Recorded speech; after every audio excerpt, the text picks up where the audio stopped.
Yes, ready, start.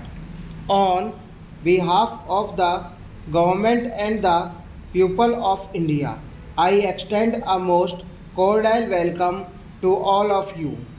We appreciate the spirit in which you have accepted our invitation. For, in spite of the difficulties imposed by distance and by preoccupations in your own countries, you have responded to all our call.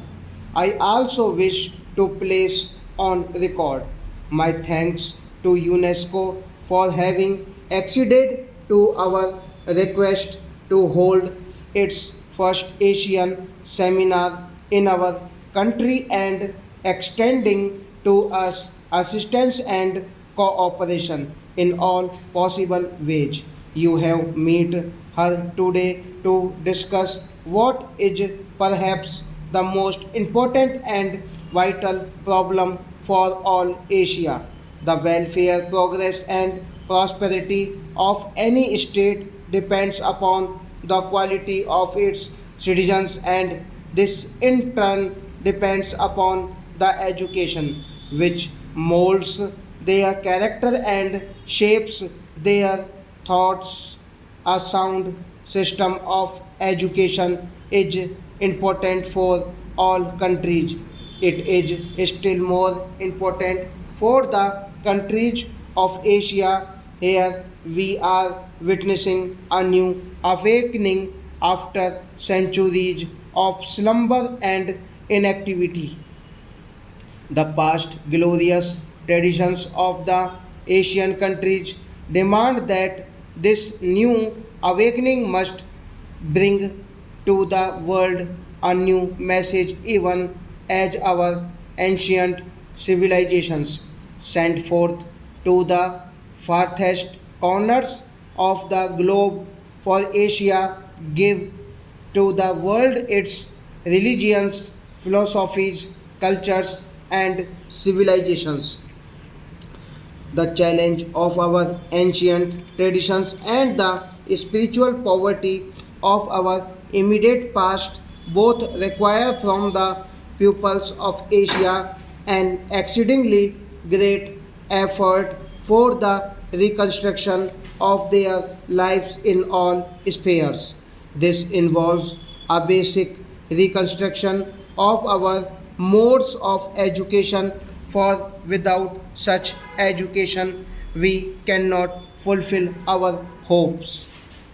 Ours is essentially a democratic age, and the spirit of equality, fraternity, and liberty is sweeping over all the people of the world. The Asian countries must reconstruct their polity and their society in conformity with this spirit. It is universally recognized today that education of the future citizens is one of the prime duties of the state. On such education depends our prosperity and welfare. Of even greater urgency is the problem of educating the adult population. They determine the present, which in its turn will shape our future destiny. Education of the future generations can only be planned if the present generation recognizes the importance of such education. Material prosperity or spiritual welfare cannot be achieved unless the citizen of today accepts the challenge. When we contrast the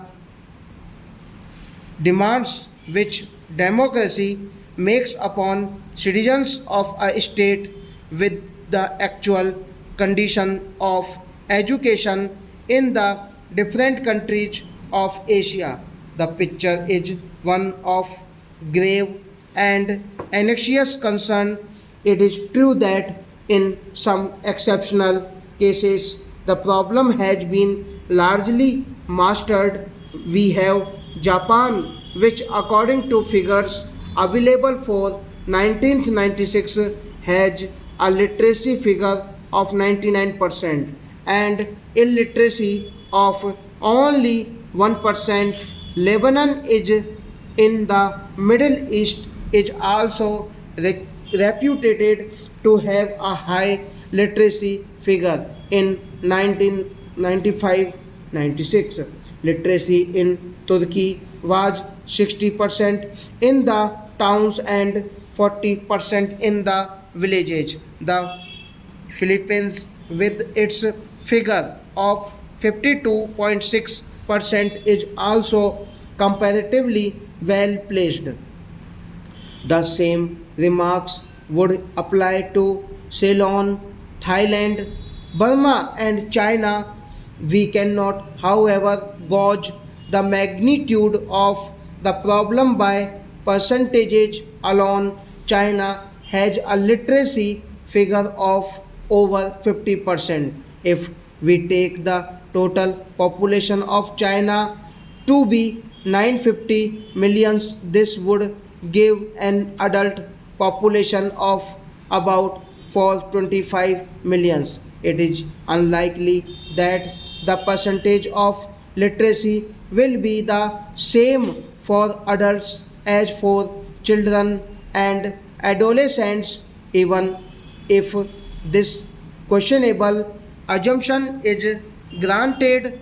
The number of adult illiterates in China would be some 225 millions. If we take the figures for India, we find that in pre-partition India, the total number of literates according to the 1941 census was 337 millions. Assuming that the number of adult literates is about 40% of the total number of literates, this gives a figure of a little over 15 millions. This refers only to the pre-partition Indian provinces. Partition meant a loss of about 26% of the total population, and assuming that the reduction in the number of literates was in the same proportion and allowing for fluctuations owing to normal processes of birth and death, we may put the figure for adult literates in the Indian provinces after partition at roughly 11 millions.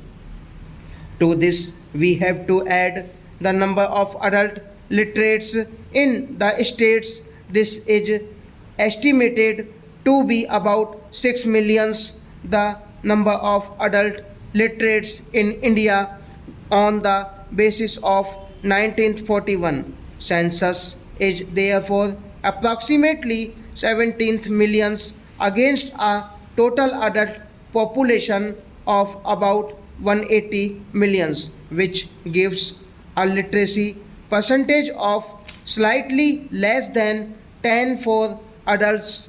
This is not only unsatisfactory but positively disturbing. Naturally, the government of India proposed to give the first priority to its stop.